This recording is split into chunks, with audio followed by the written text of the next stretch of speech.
Ladies and gentlemen, welcome back to another video on the channel. Now this is a very different video to usual, but I think it's going to motivate a lot of you because I know for me, when I was starting out, videos like this, kind of seeing the reality of what we're doing and kind of the money that you can make with what we're doing, obviously that being in a social media marketing agency, just the reality of it and what it can actually buy. And as I say, well, as you can tell from the title, I bought my first Rolex, as you can see here. Bought my first Rolex. Now I'm going to do some like overlay stuff, so I won't show it you right now, but I'll put over some like overclip, like B-roll or whatever they call it.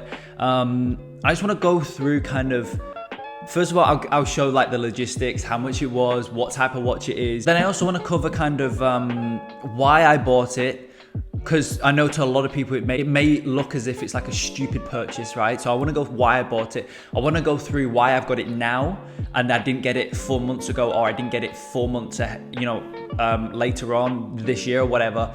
So as I say, I want to go through a couple of those things and basically give you kind of my thought process behind why I bought the watch. As always, guys, just before we jump into the video, make sure you go ahead, smash the like button and subscribe to the channel. Massively helps out with the YouTube algorithm. And with that being said, let's jump straight into it. In terms of the watch itself, some of you may have seen it in the previous video, the day in the life, because that's when it actually arrived. I ordered the watch online just because it's cheaper rates online than where I'm based in Perth. So ordered the watch online and it literally arrived in that last weekly vlog thing. So the watch is a Rolex Datejust Wimbledon. So it's the new 2020 version of the Rolex Datejust Wimbledon, and it's got the Jubilee bracelet as well as the fluted bezel. Now obviously Jubilee bracelet is more expensive than the Oyster bracelet, which is like another variation of Rolex's bracelets, and fluted bezel obviously more than the flat rounded edge bezel. So with all of that, as well as it being the 2020 version, it came out to be 19.5 thousand Australian dollars. That's how much I paid for it, 19,500 Australian. So the watch in US, the watch is a little bit over 11,000, and that equated to around 17,500 Australian or 17.6 Australian. But there was like importation taxes because, as I said, I bought it from abroad. I actually bought it from the US. So when it came in, there was like these importation taxes, which I didn't know about. And when it came and I got the message through, I was quite annoyed because I felt like I was getting ripped off. I didn't realize about it, and I've got to pay this extra like $2,000. But in the end, I ended up paying it. And as I say, it all equated to around 19,500 Australian dollars. Now, why did I buy this, right? Because a lot of people will probably be saying, oh, that's a stupid purchase and all this type of stuff. So really there's two reasons, right? First things first, the first reason, and this really is the most important reason, okay?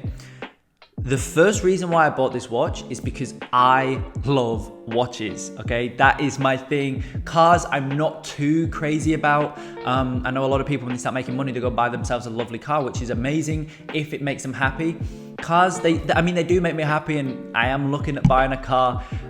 Actually, as I record this video, I am looking. But yeah, that's probably a story for another video. But the reason I bought the watch, something that I personally genuinely enjoy. Like, I genuinely enjoy them. I didn't buy this watch for anybody else. No, I don't care what other people think. Majority of people who see this watch, if I'm wearing this watch out and they see me wearing it out, they won't even know what it is, right?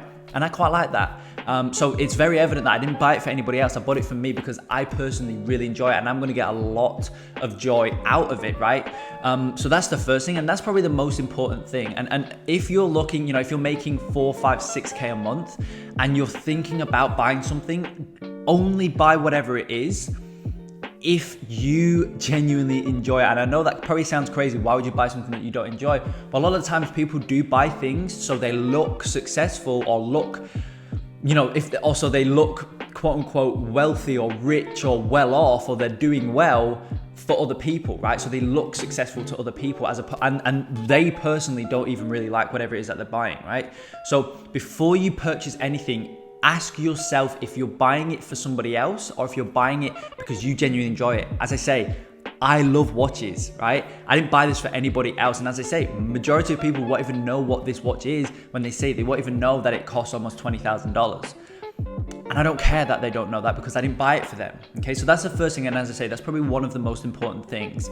don't buy things for other people to look successful in, to other people. Don't do it. And the other reason why I bought a $20,000 watch is because watches actually don't lose that much money, right? You can kind of, basically what I've seen this as is not an investment as such, because I'm not going to make a tremendous amount. I may make a little bit, but it's not going to be like a tremendous amount like you would in the stock market, right? And if the stock goes up, you'll make a tremendous amount. You're not going to do that with watches. But the way that I look at it is when I buy watches, because I've got 2 other watches, so now my entire watch collection is around 30K. And I look at that as moving money from my bank account into watches. Just moving it. I'm not spending that money, right? Because I can go and sell this now for 20K. I can go and sell my other 2 watches for 10K combined, which is what I paid for them combined, right? I think it's like 6K for one of them and 4K for the other. I can go and sell them for that. So I've kind of moved my money as opposed to spending it, right? I'm not going to blow it up the wall, because as I say, if things just turn for the worst, everything just goes everything just starts to fail and all this type of stuff, I can go and sell it and get 30K for it again. And that's exactly what I've spent. And that's what I really, really love about watches. Like, you're just moving your money. You're not actually, you're not spending it as such. You're not blowing it up the wall, and you'll never get that money back, because you can literally, if things just went crazy bad and you needed money, it's totally fine. For me, I've got $30,000 just sat in my bedroom. You know what I mean? Like, I've literally just got 30K sat there. It's just that it's not in money. It's not in, actual paper or in my bank account. It's just in watches, right? But I've still got 30,000K sat there. So $30,000 sat there, 30K sat there. So it's not like, it's not a bad investment. And that's something else as well. Like, again, I am looking at buying a car, maybe pretty soon. We're actually going looking this week sometime. So with cars, it's kind of a different story, right? Because as soon as you drive it out the shop, you've lost money straight away.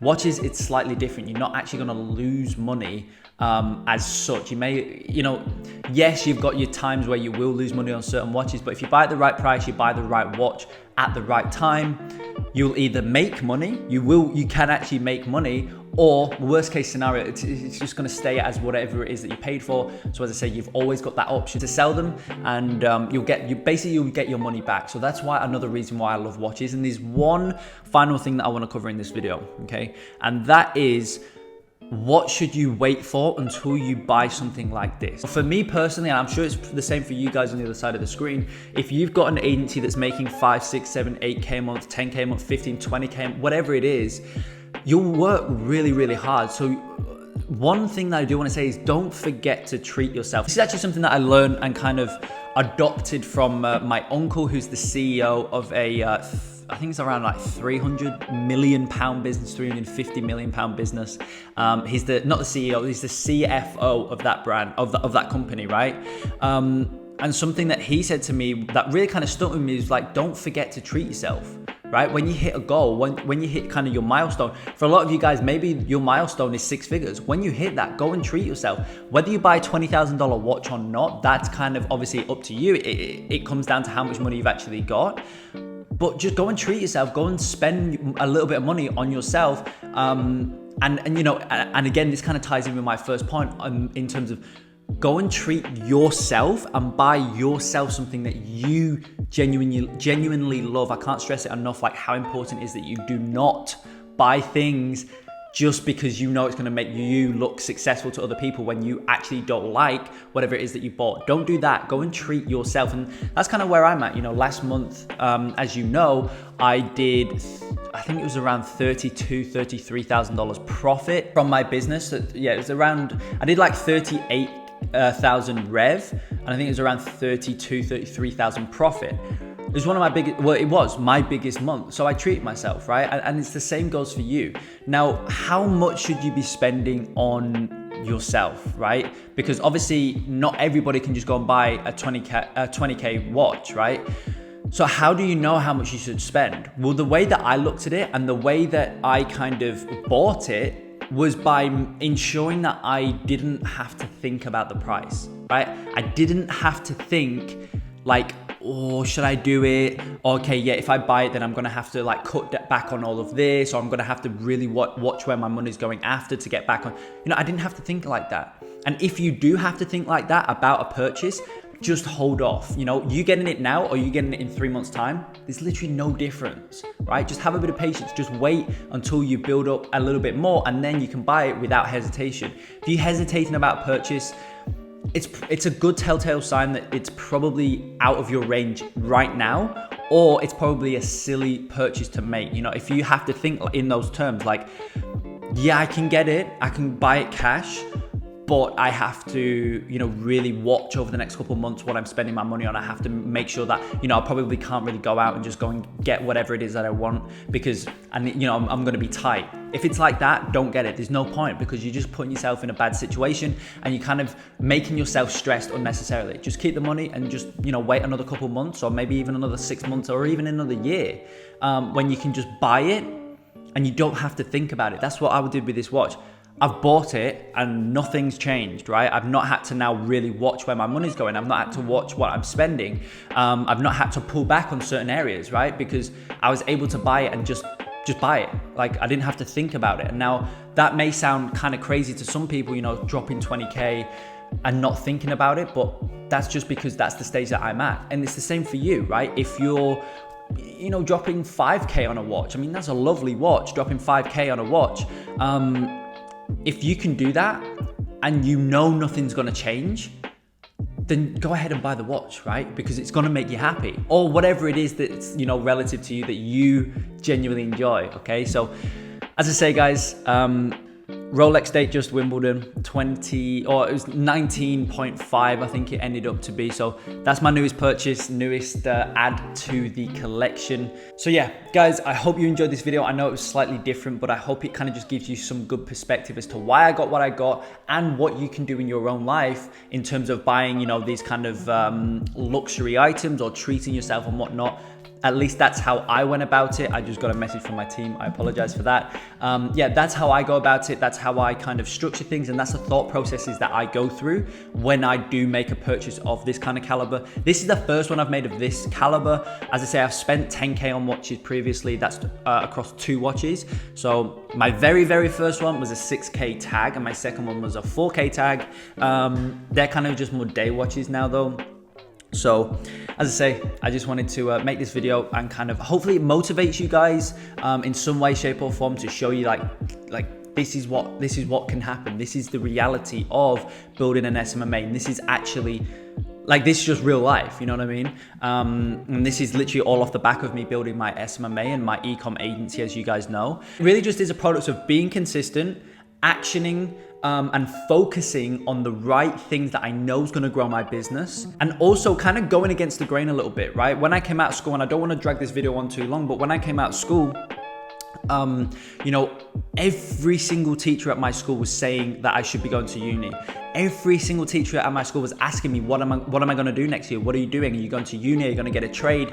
Are you going to have a gap year and then go to, you know, it was all based around uni and what are you doing? Are you going to uni? And then when I was said like I wasn't, they'd be like, they kind of look at me like I've got like 3 heads, you know what I mean? They'd be like, really? You're not going to uni and stuff like that? And you know, if I was to stick to what they said, or if I was to you know, kind of follow the crowd and be a sheep in a way and follow what everybody else was doing and go down the path that everybody was telling me to go down, I would not be in this position right now. I can guarantee you it 100,000%. I would not be where I am today. So it takes a little bit of courage to kind of go down your own path is what I'm trying to get at. And, you know, stick to it. You know, if you truly know that you can do it and you truly know that you're disciplined in yourself, because at the end of the day, working for yourself, working from home, it's very hard. You could go and sit down and watch TV all day, every day. You could do that and literally nobody would tell you otherwise. Nobody would tell you to get to work or anything like that, right? So it does take a bit of courage. It takes a bit of self-discipline. But if you know you've got that, like, honestly, guys, you must jump into SMMA, especially SMMA, because it's hands down the best business model. And at least the way we go about things, myself and the community in the Quantum Leap Ecom Agency program, the way that myself and the students of that program, how we go about things. I mean, at the end of the day, it's literally at that point, you know, if you're in the Quantum Agency program, it is literally just a matter of time. That's all it comes to. It's just a matter of time, and it's just about staying consistent. That's it, right? Because as I say, in that program, I literally give everything that I've done to build my own e-commerce agency to multiple six figures, right? I lay everything out on the table. So once you go through that program and you get equipped with that knowledge, it's just a matter of time, right? And that's what I mean by actioning on the right things and staying consistent on actioning on the right things. As I say, at that point, it's game over. It's just a matter of time. And yeah, I mean, I went a bit off topic there and I apologize for that. But as I say, $20,000 watch, 19.5K watch, Rolex Datejust, first of many, well not first, third of many. But guys, as I say, I hope you enjoyed this video. I hope it motivated just one of you at least. If it's motivated just one of you, I've done my job for this video, and I won't hold you guys any longer. If you did enjoy the video, go ahead, smash the like button and subscribe to the channel, and I will see you in the next video.